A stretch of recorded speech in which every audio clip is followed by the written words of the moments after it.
Hello, everyone, and welcome back to the English Leap podcast.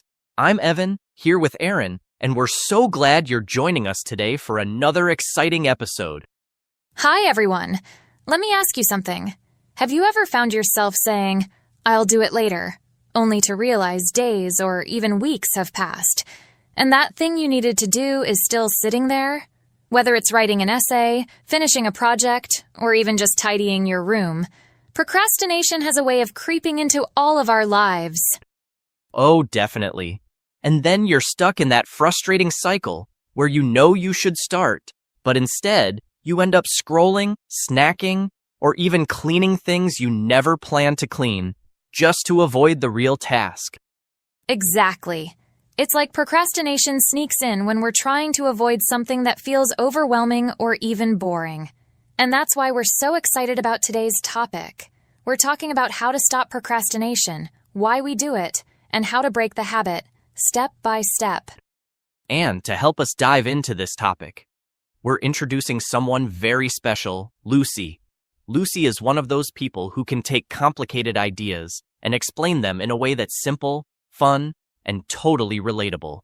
She has this incredible way of making you feel like you're just having a casual chat with a friend. Exactly. Lucy has helped so many people understand the psychology behind procrastination and how to overcome it. Whether you're someone who struggles with small delays or big deadlines, Lucy's insights are going to be a game changer for you.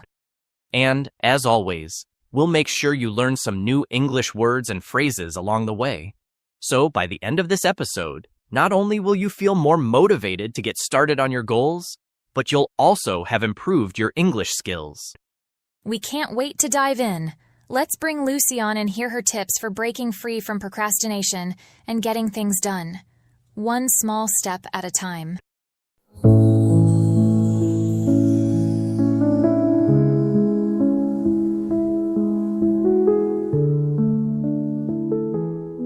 Imagine a small garden, tucked away behind an old wooden fence. It's full of potential.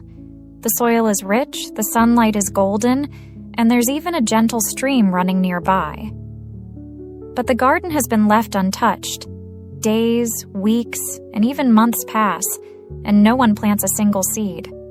Slowly, weeds take over, their roots spreading deep into the soil, choking out the possibility of flowers or vegetables. The gardener knows the garden could be beautiful, but every time they pass by, they think, not today. Tomorrow I'll start. Tomorrow I'll clear the weeds and plant something wonderful. But tomorrow comes and goes, and the garden stays the same. One day the gardener finally steps into the garden. They pick up a spade and pull out a single weed. Then they plant a single seed. It doesn't seem like much, but it's a start. And the next day, they pull a few more weeds and plant a few more seeds. Slowly, the garden begins to transform. It isn't perfect right away. It doesn't have to be. But it's alive again, growing with every small step the gardener takes.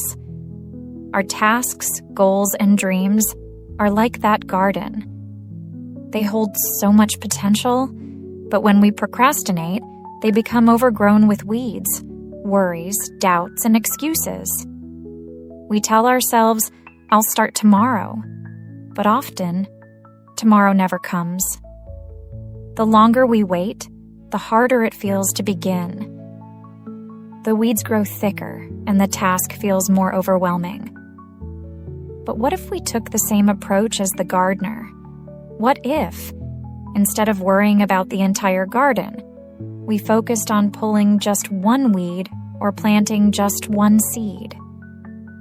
Procrastination thrives when we focus on the whole picture and feel overwhelmed. But progress begins when we take small, manageable steps, one at a time. There's a saying, "A journey of 1,000 miles begins with a single step." It's a simple truth, yet so powerful. When we're stuck in procrastination, we often feel paralyzed by how far we have to go. But this phrase reminds us that no matter how big the journey, it always starts with one step. Think about someone standing at the base of a mountain, looking up at the peak. If they focus on the entire climb, they might feel discouraged. How will I ever make it to the top? They wonder.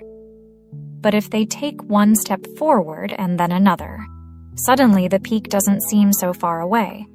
The same applies to us. Whether it's starting a project, cleaning a messy room, or chasing a dream, the first step is always the hardest. But once we take it, momentum builds, and the journey becomes a little easier. Procrastination isn't about laziness. It's about avoidance. Sometimes we avoid tasks because they feel overwhelming, like the gardener facing a garden full of weeds. Other times, we avoid them because we're afraid of failing, of not being good enough, or of not knowing where to begin. Take Sarah, for example. She wanted to start a blog. She had great ideas, a passion for writing, and even a domain name picked out. But every time she sat down to write, she thought, what if no one reads it? What if it's not good enough? Instead of starting, she scrolled through social media or reorganized her desk. Deep down, Sarah's procrastination wasn't about being lazy. It was about fear. Understanding this is key. When we procrastinate, we're not avoiding the task itself. We're avoiding the emotions it brings up. The fear of failure, the discomfort of hard work, or even the boredom of repetitive tasks. But here's the thing. Avoiding the task doesn't make those emotions go away. It just postpones them. One of the biggest reasons people procrastinate is perfectionism. We think, if I can't do this perfectly, why bother starting at all? But perfection is an illusion. No masterpiece begins as perfect. Every great painting starts as a rough sketch. Every novel starts as a messy first draft. And every dream starts as an uncertain step forward. Think of Thomas Edison, who famously said, "I have not failed. I've just found 10,000 ways that won't work." Imagine if he had waited for the perfect invention to come to him instead of experimenting, failing, and trying again. The light bulb wouldn't exist. The truth is, progress matters more than perfection. The first draft, the first attempt, the first step, they don't have to be perfect. They just have to happen. And once you start, you'll find that each step gets easier.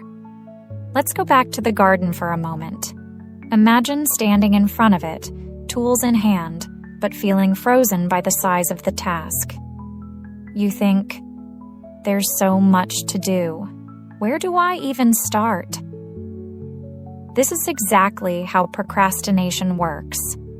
It magnifies the task, making it seem bigger and scarier than it really is. But what if, instead of thinking about the whole garden, you focused on just one corner? You tell yourself, I'll spend 10 minutes pulling weeds. That's it. Suddenly, the task feels lighter, and once you've started, you might find yourself thinking, I can do a little more. That's the magic of starting small. Fear and overwhelm shrink when we break tasks into tiny pieces. You don't have to write the whole essay, just write one sentence. You don't have to clean the entire house, just start with one shelf. The smaller the step, the easier it is to take. Procrastination isn't new. Even the ancient Greeks struggled with it. They had a word for it, akrasia, which means knowing you should do something but doing something else instead. It's comforting to know that humans have been battling procrastination for centuries. It's part of being human. In today's world, procrastination has taken on new forms.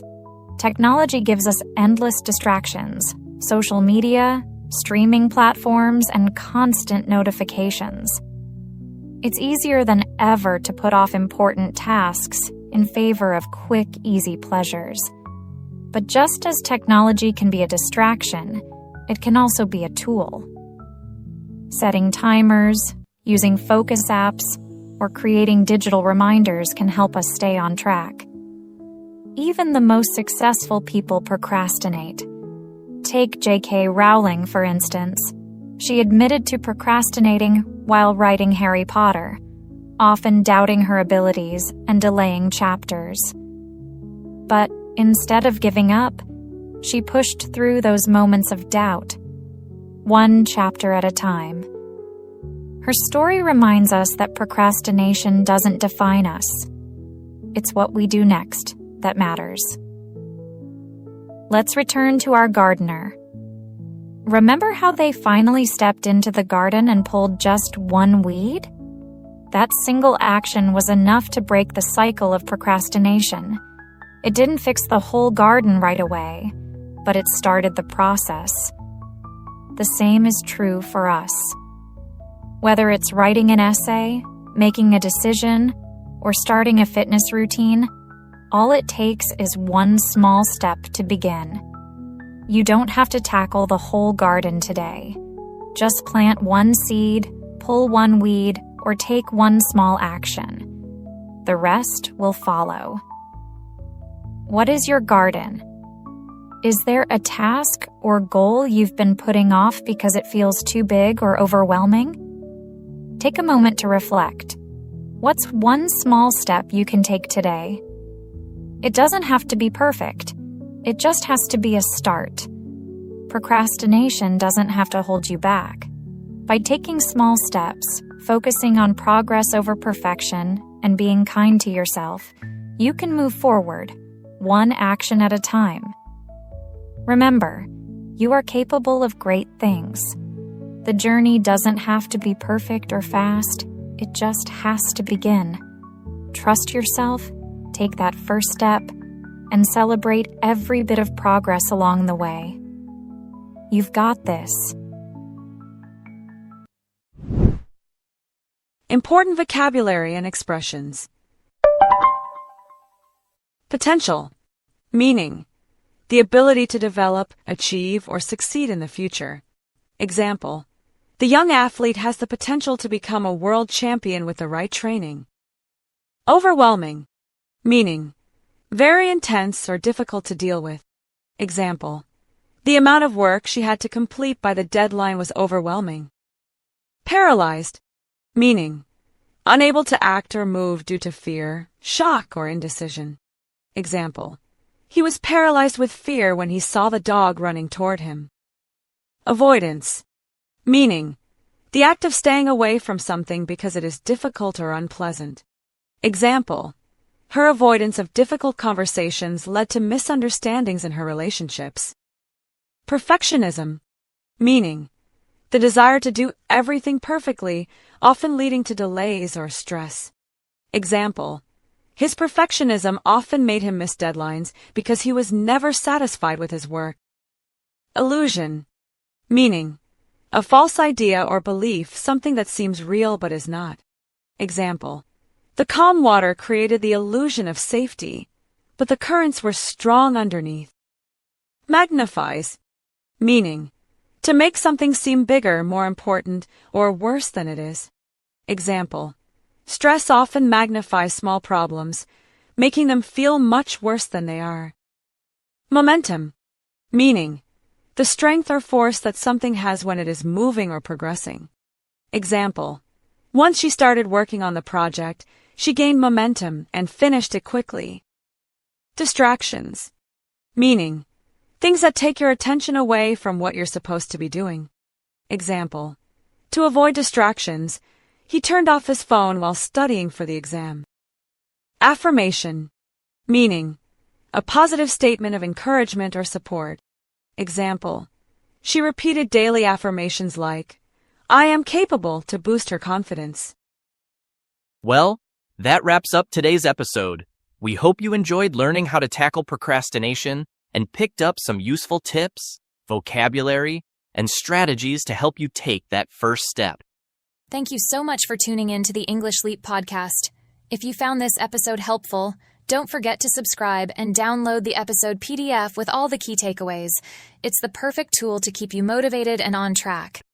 And remember, the best way to beat procrastination is to start small, whether it's learning a new phrase or finishing a task you've been putting off. We're here every week to guide you as you build your English skills and confidence. See you in the next episode, everyone. Until then, take that first step, stay consistent, and keep moving closer to your goals, one small action at a time. Bye for now, and as always, happy learning. Your progress doesn't end here. To continue advancing your English skills, click on the next video or explore the additional videos we've thoughtfully selected for you.